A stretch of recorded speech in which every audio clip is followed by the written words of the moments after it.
for basically anybody that has a Microsoft account can message anyone in their organization via Teams. Pro tip, if you're a security admin or whatever, you should probably review that with your sysadmin people.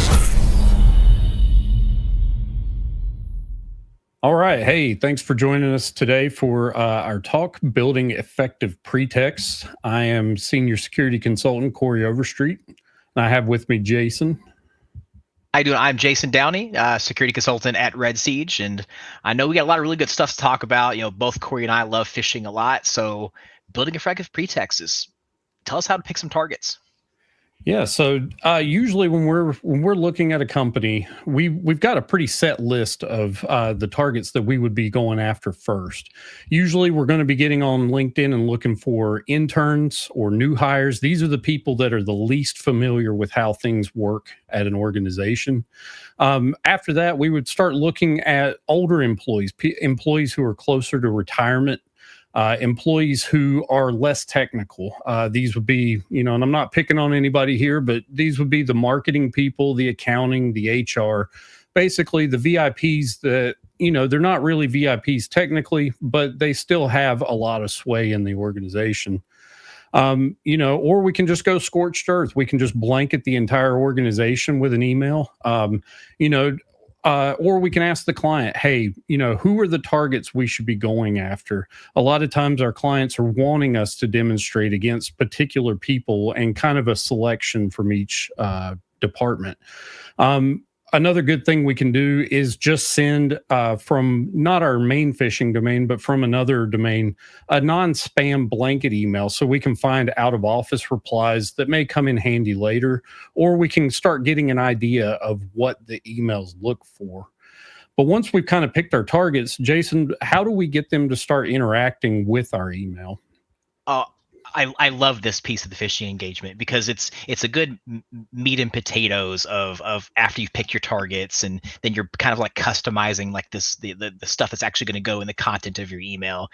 So my favorite pieces are, number one, we got to create a sense of urgency. So have some kind of like tight deadline. Hey, we've noticed that you failed at this. You have until Friday to respond. And that tight deadline will stop somebody from looking at it, archiving it, and then coming back after the engagement. Like, we want them to interact now before they really had a chance to think about it.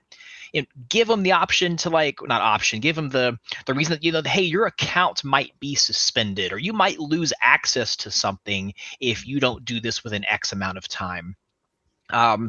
If you've done your, you pick your targets, done a little bit of OSINT, you could try impersonating a high-ranking individual in the organization. Sometimes just that email saying that, hey, I am your boss's boss, or boss's boss's boss, or I'm a boss of a different department, will be enough to get people to want to react quickly because they want to appease the higher-ups. I love all those senses of urgencies. And then worst case scenario, you can always do, we call it like the 1-2 punch, right? Where your cross punch is where that real fish is coming in. But that number one, just like a touch saying, hey, checking in, did you get this? And someone's immediately like, well, did I get what? And then they're already on the hook. They're engaged in the conversation, and then the 2 comes, right? And it's like, oh, they're already engaged. We're having a conversation. There's a much higher sense of urgency in getting resolved this unknown thing, that we're doing. So what about some of that email content? What do you got for that, Corey? Yeah, a lot of times we like to think about, like, what is the email going to look like now that we've started kind of picking our targets? So what we like to do is take emails that we've received. These would be like marketing emails, even spam emails, as long as they look legit enough, or just emails that you've seen come into your organization, just the typical emails that get sent around every day.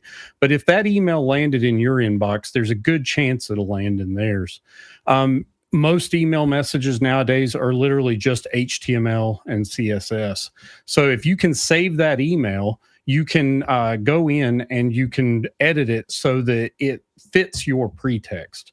A lot of times what we like to do too is use things like CSS to force an image into an email so that it doesn't show up as an attachment.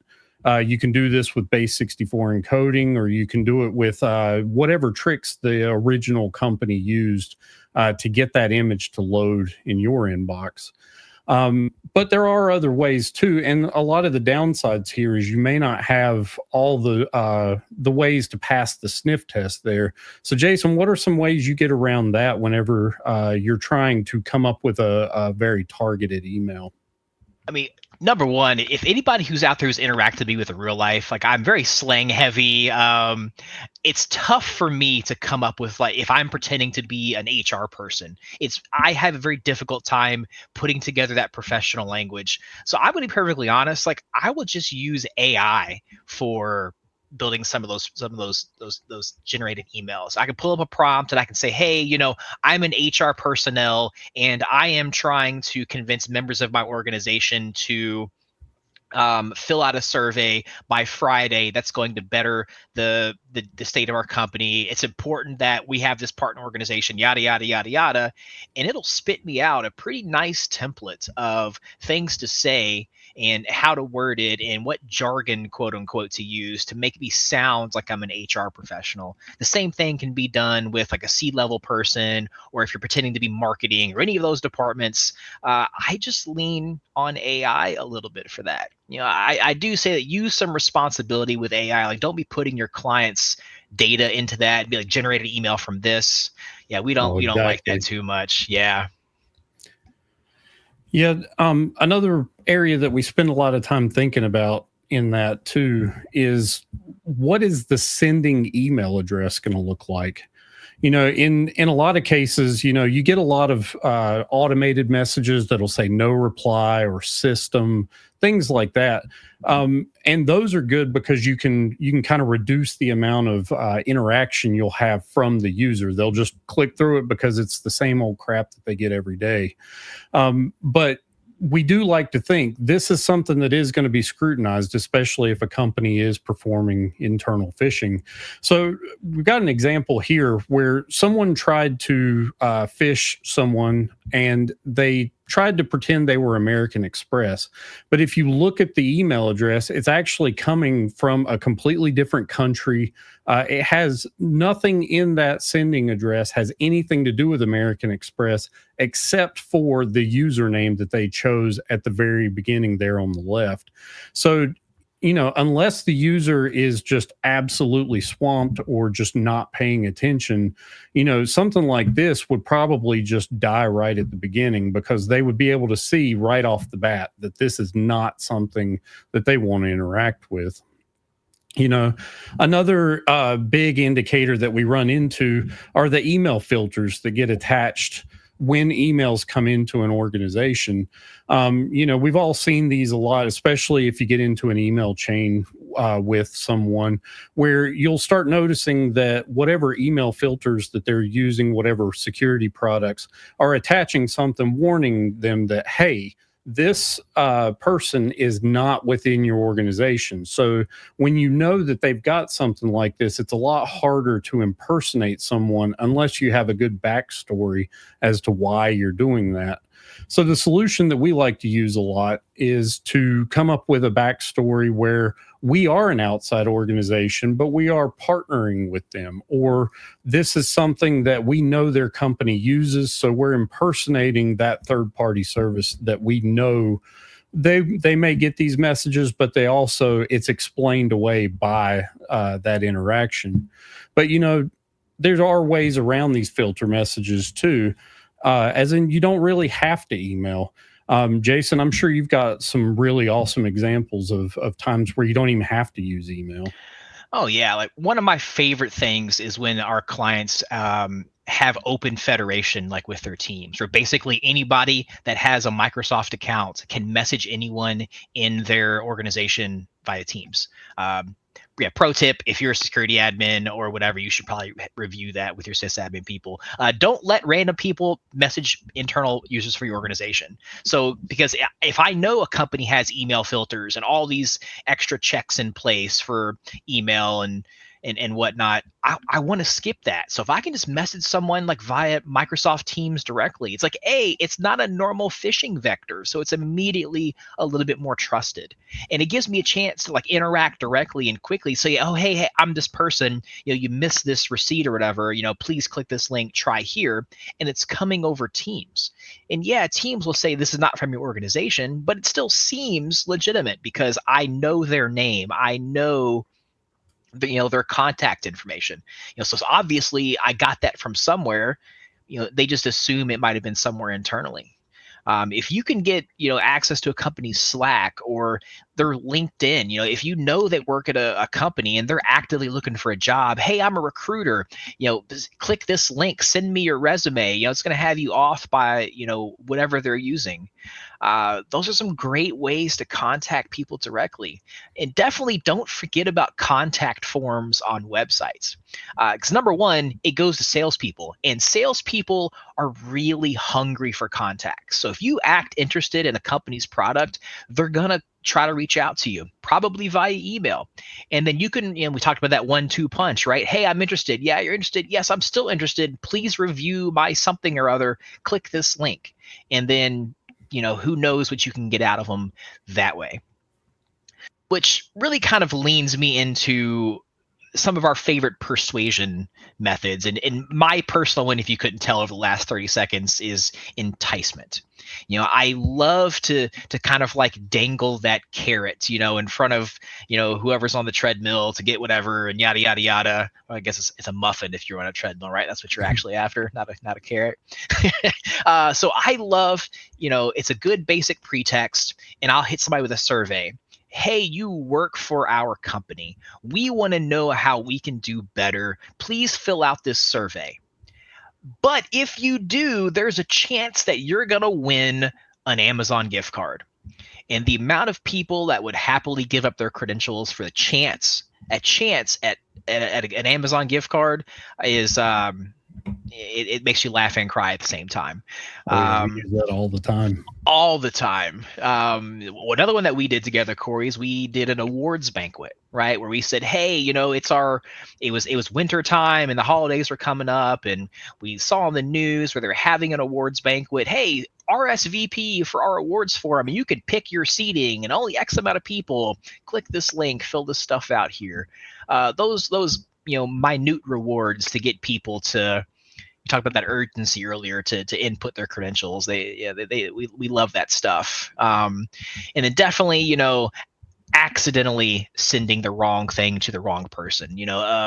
Sending a employee salary Excel spreadsheet or some kind of notification that it's there to the wrong person. Yeah, they don't normally deal with salary, but they're very curious what their boss makes, right? Admittedly, I would like to know what Tim makes. I'm not going to ask him. So, but so that entice it, get that curiosity going. What are some of your favorite ones, Corey? Well, I know one of the big ones that we use a lot is impersonation. We'll try to set up a domain that looks a lot like the target organization. We'll try to say we're the IT people. Hey, you need to knock this out before Friday, or else we have to revoke your access until you do it. Might be the HR department when we're targeting those new employees or those interns. We're like, hey, you missed this thing during your onboarding. We need you to log into this site and take care of this. And a lot of what we do when we're impersonating things is we're trying to mimic those automated systems. If we know that they use a particular web filter, if we know they use a particular email filter, we'll take those emails that we've received ourselves and we'll try to modify those and make it fit the pretext to see if we can get someone to interact with it. Another persuasion method, now this one we don't use nearly as much, just because it kind of leaves a sour taste in people's mouths, is a threat. So this would be a threat against their job, a threat against, hey, you're in default, you haven't paid these invoices, we need you to pay this immediately. We need you. We're not HIPAA compliant. We're not PCI compliant until you finish this workplace training or until you sign this document. Something to get them to just knee-jerk reaction, interact with us immediately. But again, the problem is the test ends eventually. And when that test ends, those people realize that they were both tricked by someone emulating an attacker, as well as the company they work for. And that just kind of leaves everybody in a weird state. So we try to avoid the threat kinds of persuasions if we can. Now, some clients ask for it. But, with as many people and as many organizations are doing internal phishing, a lot of times these aren't enough to get over the hump. So, Jason, what do you do in those situations? Yeah, I mean, to be honest, we talk about threat, and I hate those too. And yes, we know actual attackers do that. And for me, I almost feel like we know threats work because people get panicky, and it seems like almost like a cop out sometimes when we're trying to develop a good social engineering campaign. So I like, the way to make to not have to rely on something like that is to build a good backstory, right? It's, you know, you know pretend that someone's out of office and they're employee A and they need something else from employee B. Do a little bit of that open source intelligence, and maybe pair it with a little bit of enticement and whatnot, and build a really good backstory. The Nigerian prince scheme is one that we talk about a lot, or we used to talk about a whole lot. Hey, I'm in Nigeria, I'm a prince, send me money and I will send you money back. That's not a great backstory, at least anymore. Like, you're not going to have much luck with something like that. But if I send hey, I am from your partner organization, we placed a big order with you recently and our numbers are way off, please review this spreadsheet. And if we had done one of the techniques earlier where we sprayed it's kind of like a general email blast and got some out of office replies, we could pair that with like, hey, I know the person that I normally talk to is not in the office, and because we know that because we got an out of office reply from them. Can you be the one to help me out? And let that person save the day by following your link, entering in credentials, downloading malware, all that good fun stuff. So build that rapport where you can. If there's any way to start that conversation before you deliver your payload, the 1-2 punch. Everyone, all the big phishing companies, your know-befores, they're sending one email, and that one email has everything. And if you can pass that sniff test on that first email to bypass, technical reputation filters and the filters that people have in their brains, the next one's easy. Hey, I'm this person. Okay, you're this person. Here's this receipt. Oh, there's that receipt. Thank you. And then they click it for you, right? Yeah. In a lot of cases too, when you build that rapport, you're also building reputation on those email filters. So that can help with your email not just automatically being marked as spam because it's the first time they've ever seen it.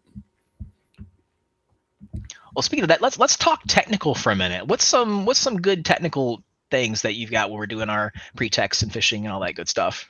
Well, yeah, once we've started kind of building out the story that we're going to try and use, we need some way to get them to either click that link or click whatever it is in the email. So a lot of times what we're going to be looking for is ways to disguise our URL. So one of the things that works sometimes, depending on the email client, is to use letters that look very similar, but are actually very different. So in this example here, what you can see on the screen, in the top two, the apple.com looks identical. It's very difficult to tell unless you're looking very closely. But if we were to change the fonts of those, it actually stands out a lot more. The L in the Apple in the second line at the bottom there is actually a Cyrillic letter from the Russian alphabet that looks very close to an L. Now, a lot of filters are looking for things like this nowadays, but there are still ways to get by with those kinds of attacks. But I mean, we also take advantage pretty regularly of finding domains that look just like a client's domain except there's one letter missing, or there's maybe a letter that was doubled, something that doesn't significantly change the look of the URL. A lot of the times when we're looking for these, we'll be using a couple different tools. One of them is DNS Twist. This tool can help you find one-off domains. It can help you find character substitutions, that kinds of thing. And it searches for ones that are available through different vendors. And another one that we go to is something like expireddomains.net. This is a website where you can search. You can actually see how much history an expired domain has. And a lot of times you can find ones that are already categorized so that it'll be either something that will get past email filters automatically, or something that will help you in trying to build out the pretext that you want.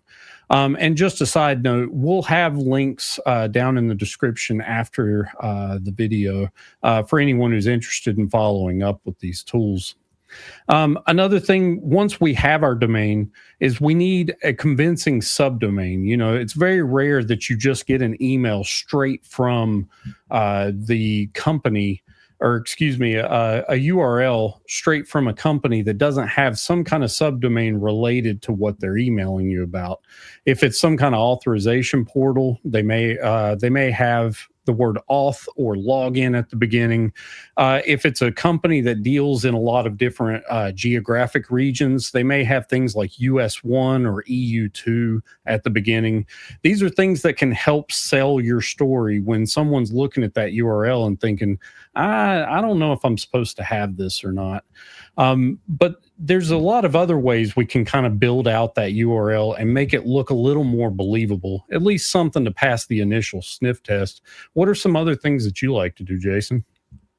Well, I'd definitely like to make sure that we have those kind of convincing subdirectories that you talked about. You know, if you check out that top link there, you know, this survey.definitelynotafish.com / gimme the creds.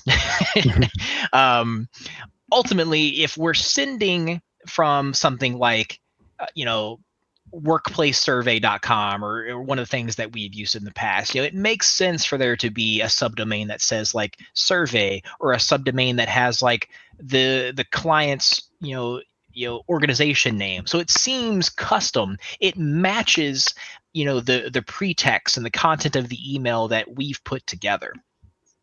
Definitely add, some junk folder names. I don't know if Gimme Dem Creds is the best one, but the longer we can make, those subdirectories look, the more it seems like a legitimate email. And I know it sounds backwards, but with how a lot of email filtering tools are working these days, is they're doing like URL rewriting, where instead of saying the actual domain there, it comes up with a big string of numbers and characters anyways. So we want to also add our long numbers and strings and credits and all that good stuff. So like if you look at the bottom, we like to add like junk parameters. That second half where there's the UID and then an equal sign. A lot of times how we track whether our phishing campaigns are being clicked or not is we will add some kind of like base 64 string that identifies specific users. So it allows us to track a little bit easier, and it shows us and it hides information in sort of like a bigger glob of text. So big fans of anything to make those links a little bit longer, and if it's just 10 characters, it gives people time to like really digest what's there versus a hover and it fills up like 3/4 of the screen like a CVS receipt. It's give them the long link and let them get a little bit lost in it. What other tips you got for us other than what we've already covered?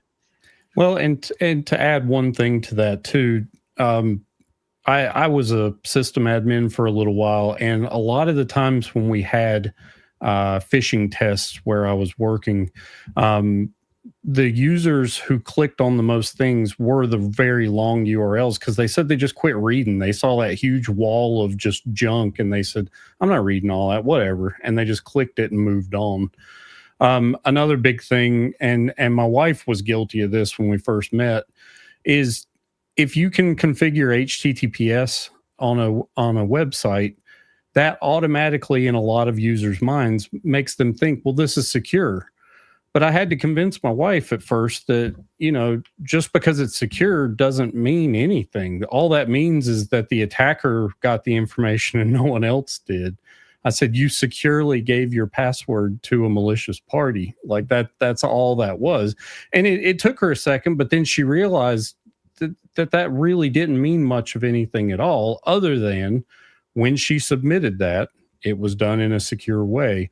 So sometimes it's the simple things like that that are enough to do that. Now, granted, nowadays, most websites automatically have HTTPS, and the web browsers really warn against, them clicking anything in plain text. But it is just one more thing that you can add to your URL to make it look a little more legitimate. Another thing we like to do is hide our URLs behind high reputation relays. Now, what I mean by this is, when you have a CDN like Amazon, CloudFront, or if you have the Azure CDNs, you can actually hide your domain behind that, and they can't see any of the domain that you had. All they see is a very trusted site coming in, and that trusted site is the only one that knows where it actually goes at the end. Now, the problem with using third-party relays like this, though, is once you get reported as phishing, sometimes it can really interrupt your campaign, but it can also completely get your account burned if you haven't taken the right precautions at the beginning. So be careful using those, but that is definitely something we do abuse, especially when we're trying to deliver a file. And which kind of leads right into the next thing is, where are we going to host those files? We can host them on our own web server, but then we have to have reputation. We have to have some way of making sure the bots don't spot the file. So, we'll use high reputation file sharing services too, like Dropbox, Google Drive, OneDrive, but it has to be able to pass antivirus scans and that kind of thing. And all these companies are aware that people are abusing their services for this. So again, this can be a major thorn in your side if you get reported as phishing and now they start looking into you. But, we've talked a lot about that URL. Let's say, we've got a killer URL. We know we're going to get interaction here. Where are we going to be taking these targets once we get them to click that URL, Jason? More than likely, it's directly to some kind of login page. We want to make the amount of steps between click and credentials, as small as possible. So the faster that page loads, the more real that it looks, the less barriers that people have to take the time to look at the URL in the browser and those kind of things, the better. So a good login page is really kind of the next piece of our puzzle. And one of the things that I really like to stress on, maybe JCon put this in my brain early on, is, is matching color scheme and branding for our clients. Saying like, hey, they use, code, color code, hashtag 0FF345 in their logo. Let's match that specific color. Let's get it down. It's just those small subtleties that can sometimes make a whole lot of difference.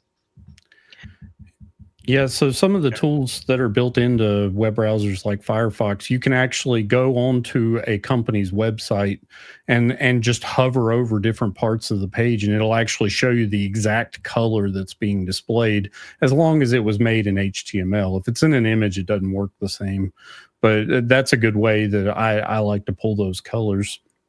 Well, speaking of HTML too, another thing you can do is anytime stuff goes out on the internet, you mentioned bots that come through and scan pretty much everything, is try to obscure some of this functionality in something like JavaScript. That'll sometime, if you have an email thing that does some kind of link inspection, a lot of times they're actually following that link. And if they see some kind of like post request that's going to send a username and password, like they might stop that. But if they have to render some JavaScript and some kind of sandbox to be able to, there's a good possibility you're going to pass that sniff test, and that login page is going to display correctly, when they click the link via the email on their work machine, going out their work network and all the work security tools. So definitely where we can, JavaScript to make that a little bit easier. Yeah. And something else I've encountered too is, we don't have access to the internal sites that a company would have, especially if our pretext is we're pretending to be the company that we're emailing. So sometimes instead of redirecting them to whatever the pretext said, like the survey or the RSVP form, something like that, sometimes we'll just have them redirect to an error page. I've actually had clients who, because of the survey that we were doing about employee engagement or, employee satisfaction at an organization, they really didn't like the fact that we could be gathering actionable intelligence about their employees. So, they would request that instead of going to that survey, we actually send them to an error page, or, hey, once you log in, you're getting that gift card. We don't have a gift card to give them. So we just send them to an error page, especially if we can find one that's easily accessible from the company that would be issuing the gift card. If we're trying to get them to download a file, a lot of times, you don't want to give them any chance for hesitation. So what we'll do is we'll say, hey, log in here. Once you log in, you're going to get that VPN update that your IT person definitely just sent you. So we'll set up some JavaScript so that as soon as the page loads, it automatically downloads the file. I can't think of the exact commands now, but there are plenty of tutorials out there on how to make it download a file automatically. And then we'll also do a refresh on the page with the same JavaScript so that within a second of that page loading where the file downloaded, it'll redirect to something that looks like it belongs to the pretext that we had. So like I said earlier, the VPN update, we just redirect them to a Cisco page so that they think, oh, okay, cool. I got the Cisco file and now I get an advertisement for the company I'm already paying for. But it actually does work. And it kind of explains away that they're not just sitting on a blank screen with a file that they had no idea downloaded. The only big thing is you have to have something in your pretext that tells them, hey, this just downloaded. So make sure you go and run that now that it's in your downloads folder. But, we can stand up our own login page. We can do all that. But, sometimes it's just easier to proxy. So there's a lot of tools out there, Modlishka, EvilGenX. Again, these links will be down in the description later on. But these tools will actually create a reverse proxy to whatever site you're trying to capture credentials for. And you can target things like Office 365, you can target Facebook, those kinds of things. But the big thing is you're capturing everything that happens during the transaction of authenticating to that site, even if they have multi-factor authentication. So afterwards, if they did have MFA, you can capture the authentication token needed to authenticate to that site. But again, a lot of companies are starting to catch on to these things. A lot of automated products are starting to figure out where these are.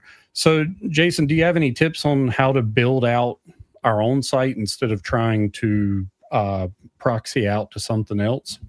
Definitely. I agree. EvilGenX is one of my favorite tools, but it doesn't work all the time, and we are getting burnt more and more often. So taking these couple steps to build out, a sample site. The number one thing that I will do is I Google, like I look at their own website, and does their own website have some kind of employee portal that I can just go in and duplicate?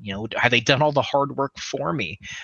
Look around at that, some of the other products that you as a consumer log into, and what do their login pages look like? Did you do some OSINT, and you learned that they run a Cisco VPN? So can you design a Cisco VPN login portal, or can you steal it from the client, or can you find another one that's exposed to internet somewhere? You can, right? Like it's all out there. And when you're designing these pages and the login page, don't also forget about the root directory. Users are getting smarter, and we love that, and that's the goal. And there's a lot of times that they might just see the main domain name in an email and then browse to the website and say, what is fakefishwebsite.com. And if it doesn't show anything, that's an immediate red flag. But if it does show what appears to be some kind of third party service, hey, we are a trucking company, yes, we sent you a trucking invoice, all of that stuff makes sense. And I hate to be the guy that talks about AI twice in the same talk, but yeah, I don't have time to build a brand new web page every chance that there is. So I'll have AI start me one. Hey, generate me a simple web page that looks like we sell, fish for a living, and build me a sales portal for it, yada yada yada. And it'll give me the building blocks, and then of course we have to go through and customize it to fit our campaign. But if AI lets us down and Google lets us down, what's some of the stuff that you're using, Corey, to still make our lives a little bit easier? Well, I mean, the easiest thing is the target organization might have already done all the heavy lifting for you, or the company that you're trying to emulate. You can actually use tools like HTTrack and just download an entire site. You can also go to archive.org and just pull it from there. The good thing about doing that is, again, you've got something that looks familiar to the user. But now, if we're trying to, say, stand up like back when Outlook Web Access was real popular, the big thing with that is Microsoft, Google, Facebook, all these companies know that there are people out there trying to fool you into logging into something. So they do have bots scanning the internet looking for, copies of their site, or even things that look similar. I learned this lesson the hard way when I was a very junior pen tester, that I cloned an Outlook Web Access site, had it up on the internet doing just testing and prod like a real junior, and yeah, it took about 3 minutes for my site to get completely burned. I had to go buy a whole new domain, and I learned the hard way that you probably need to test offline first. Now, if you are going to use a third party, you can get into some iffy legal territory. So a good thing to look at too is maybe make it adjacent to what you're trying to emulate. If you are, let's say you're trying to do a survey site and you borrowed a survey from SurveyMonkey, I imagine a company that big is probably not going to be very happy about you using that for a pen test. So maybe go through and do a find and replace, change it out to some bogus company name that lines up with your pretext. But also kind of go through and make sure that there aren't any callbacks to that site, even after you change all that stuff out. I have also been burned off of things like the Google Analytics calling back to a company. Basically, Amazon, Google, and Facebook have some of the biggest analytics that are built into sites, and Salesforce. And when they start seeing callbacks from a domain that they don't recognize, sometimes that's enough to set off a red flag. So it's good to kind of go through and try and make sure that those are not still present. But another cool thing about grabbing the target organization's site is you can just grab it straight from archive.org, the Wayback Machine, and you can stand it up. It's easier to get it categorized, especially if you're trying to kind of line up with what they have. A lot of those categorization processes are completely automated. I have had phishing campaigns where I literally cloned their site, added a new menu button at the top that, had a link to a login page, and just told the users, hey, we're testing out this new login process. Can you please log in to verify that your credentials are working in here? And that was all it took. Managed to get 3 or 4 sets of credentials that way. A lot of the suspicion that a user would have kind of gets lowered sometimes if the site looks familiar to them.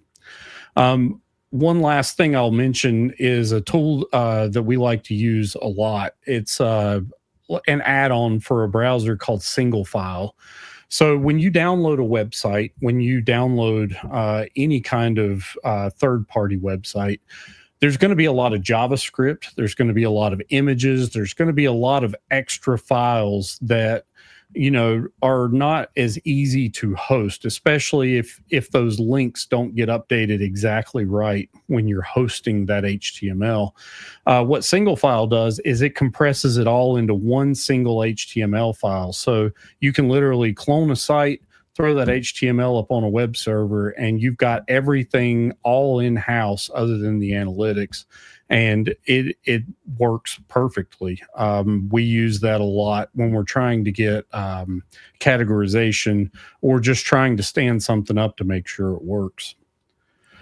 But yeah, that's pretty much it for kind of our methodology. Jason, did you have anything else to add?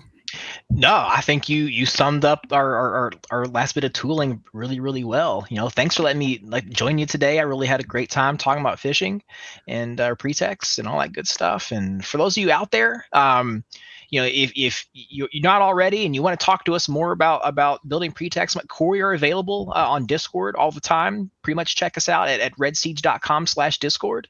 Be sure to check us out every Wednesday at 1:30. We host what's called the Wednesday Offensive, where we all get on a talk. Mics on, cameras on, no slides, and we talk about random offensive topics. Offensive in pen testing, not offensive like offensive. But yeah, we'd love to have you come join us, and thanks again for tuning in.